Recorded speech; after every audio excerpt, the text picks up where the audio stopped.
Deixa eu passar para a Paulinha, porque eu queria que a Paulinha pudesse fazer um resumo para a gente do voto do Mendonça. Porque esse voto, ele irritou bastante os apoiadores do governo e principalmente os evangélicos, né? Pois é, então, é isso. Votaram todos os ministros e havia uma expectativa a respeito do voto do ministro André Mendonça, se ele ia pedir vista, se ele... Enfim, o que queria fazer ali naquele momento. Muita gente especulando que não, ele ia se colocar mais a favor da base do governo, outras pessoas dizendo não, ele vai querer sinalizar aí um aceno aos pares, enfim, ficou muita especulação em cima disso e ontem, finalmente, a gente teve o voto do ministro André Mendonça, que votou aí favorável à condenação do deputado Daniel Silveira.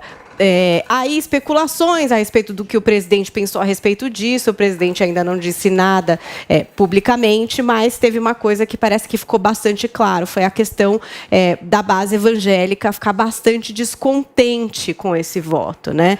Então, a gente teve, por exemplo, o pastor Silas Malafaia, da Assembleia de Deus, que reagiu dizendo que o mundo evangélico estava muito decepcionado, que ele só tinha duas saídas, que era pedir vista ou votar contra e tal, que era uma decepção total. Inclusive, hoje, lá no Instagram, no Twitter dele, ele promete um vídeo, né? Um vídeo para falar desse assunto. Olha como ele se refere ao assunto. Atenção, povo brasileiro, amanhã, dia 21, vou postar um vídeo sobre a condenação inescrupulosa do deputado Daniel Silveira e o voto do ministro evangélico André Mendonça. O pastor Marco Feliciano também fez um post e escreveu o seguinte, estou terrivelmente desapontado. Era esse o tweet.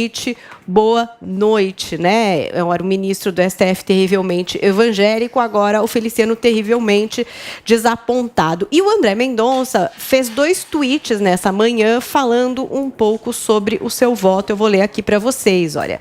Diante das várias manifestações sobre o meu voto ontem, sinto-me no dever de esclarecer que, como cristão, não creio tenha sido chamado para endossar comportamentos que incitam atos de violência contra pessoas determinadas. E como jurista, a avalizar graves ameaças físicas contra quem quer que seja. Há formas e formas de se fazerem as coisas e é preciso se separar o joio do trigo, sob pena de o trigo pagar pelo joio.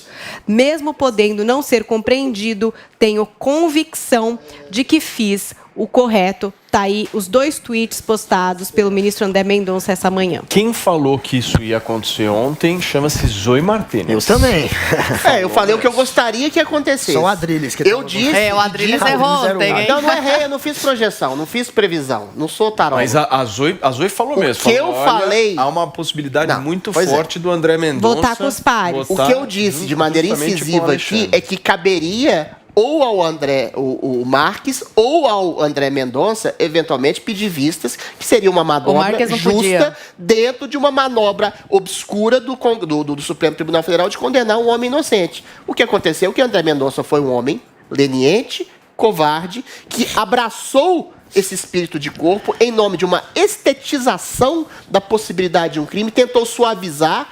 Na verdade, o Daniel Silveira não cometeu crime nenhum. Não há possibilidade de suavização ou de atenuação, de atenuante da pena. Ele cometeu um crime de opinião. Olha, vou dizer uma questão pessoal. Eu fui injustamente acusado aqui por um gesto que foi associado de maneira absolutamente estapafúrdia a nazismo. O Guga Noblar sofre também um processo por uma opinião que se pode considerar vulgar, ou agressiva, ou incisiva. O que está havendo no Brasil, no seio da justiça, é muito grave.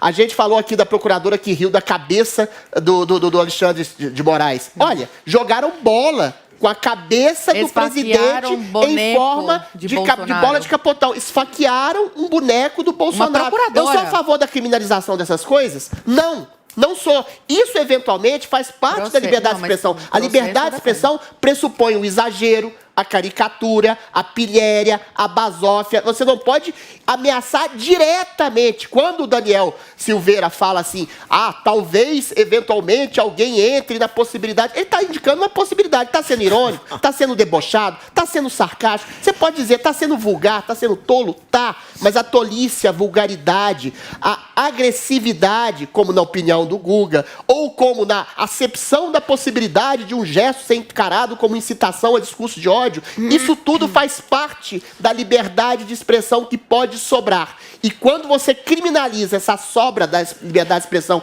em forma de um crime que se aponta numa opinião vulgar, esdrúxula ou incisiva, você está criminalizando a natureza humana e está impondo uma autocensura perigosíssima aos cidadãos do Brasil. Gente, em 2019, em outubro de 2019, o ministro André Mendonça lançou um livro em homenagem a Dias Toffoli.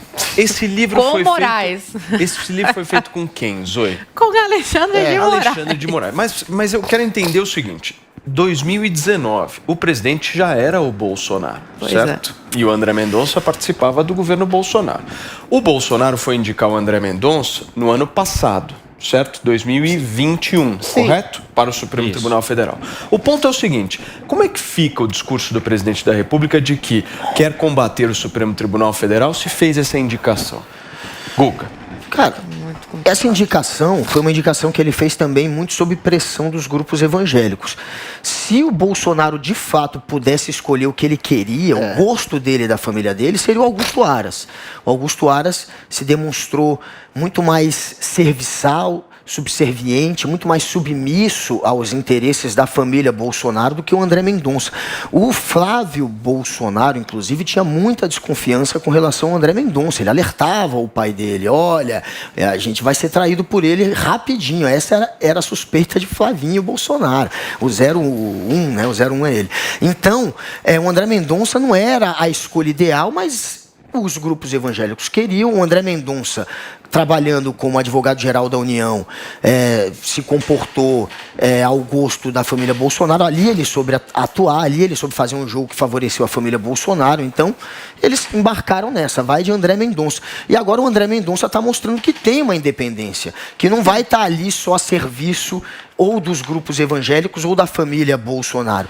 Mas é o que eles acham que ele deveria fazer. Você vê o tipo de pressão que ele está sofrendo. Esse pessoal acha que o André Mendonça é um ministro deles, que está ali para servi-los. Mas ele está ali para servir a Constituição. E se ele notar que há crime, o Adriles agora falou que é só crime de opinião, mas se ele notar, e foram 3 ameaças, que há crime, que houve ameaça, ele vai seguir a Constituição, que a Constituição mandar. Não só ele seguiu, foram 10 Isso é uma interpretação da Constituição, não é o que a Constituição manda. Quem não está interpretando dessa maneira é você. E peculiar da Constituição. Só para voltar, além dessa que eu li há pouco, que ele faz uma alusão a bater e jogar no lixo, que é uma coisa que acontece na Ucrânia, teve outras ameaças. Foram 3 momentos de ameaça. Cara, não tem só esse. Uma ilação, tem outra que ele fala. Você está puxando uma ilação na comparação do que acontece com a Ucrânia em relação à lata de lixo. Olha só, quem fez isso foi o Daniel Silveira.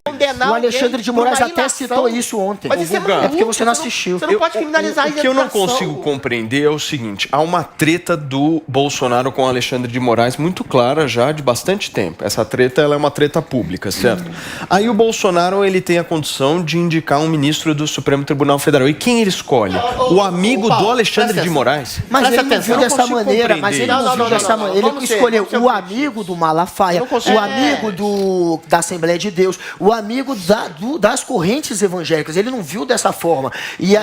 Enfim, ele não fez esse cálculo todo, mas ele sabia que ele tinha essa desconfiança de que o André Mendonça poderia trair a família Bolsonaro. Eu vou te passar a palavra, deixa eu só ouvir. Agora, mais uma vez, a Zoe trazendo informação nesse programa, né? Precisa. Precisa.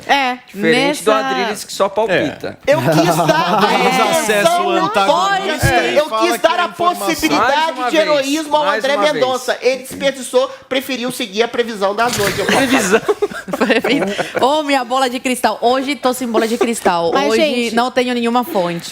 Por exemplo, não é incomum também um ministro do STF ser indicado por um presidente e eventualmente votar contra ele. Né? No caso do PT, aconteceu também. Vários votaram contra o Lula. Paulo, a indicação... Peraí, você vai falar. Deixa só a Zoe iniciar o raciocínio dela. Quando ele foi colocado no STF, a gente debateu sobre isso aqui e na minha fala, se eu não me engano, eu falei que a gente tinha que esperar o tempo, nada como o tempo, para ver o que ele ia mostrar, né, de serviço.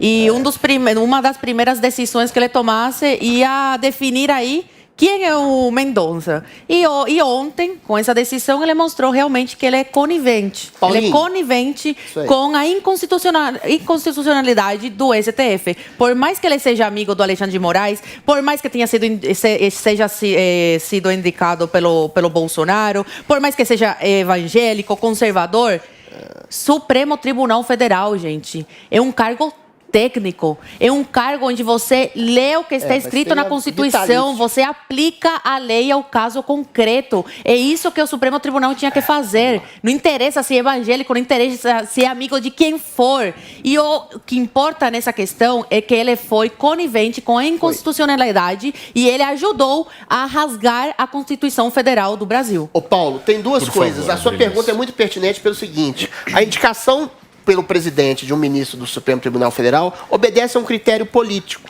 Esse ministro tem que ter anuência e aprovação de seus pares juízes e tem que ter anuência e aprovação de congressistas também que vão sabatiná-lo. Então, existe um bom trânsito, um trânsito que você pode chamar de diplomático ou mesmo hipócrita, entre os próprios ministros e o acolhimento dos ministros que entram no Supremo Tribunal Federal. Eu lembro do caso do Luiz Fux, que falou realmente, que puxou o saco do Zé Disseu, puxou o saco da Dilma Rousseff para entrar, e lá dentro, aí é que é o ponto de complicação. O cara entra lá com 40, 50 anos e fica lá até os quase 80 anos. Então, dá uma vontade de megalomania danada. E aí você vai conviver esses 20, 30 anos com esses 10 ministros. Existe um poder compartilhado de uma junta meio ditatorial que está se configurando agora. O espírito de corpo narcísico de egos inflados, como eu estou dizendo. Ele tentou passar um pano, não, coloca só 2 anos, não coloca como perda de direitos políticos. Errado. Eventualmente ele tentou passar pano para uma opinião que queria se adequar aos seus pares. O único corajoso lá foi o Nunes Marques, por incrível que pareça. Ele surpreendeu. E o Xandão até 2045, se eu não me engano. Pois é, isso dá, tem que mudar esse esquema, tem que ter um mandato de 8, 10, 12 anos, tem que mudar o papel de ministro do STF, tem que reformar a Constituição e os poderes dos ministros. Gente, vamos falar agora sobre um outro processo.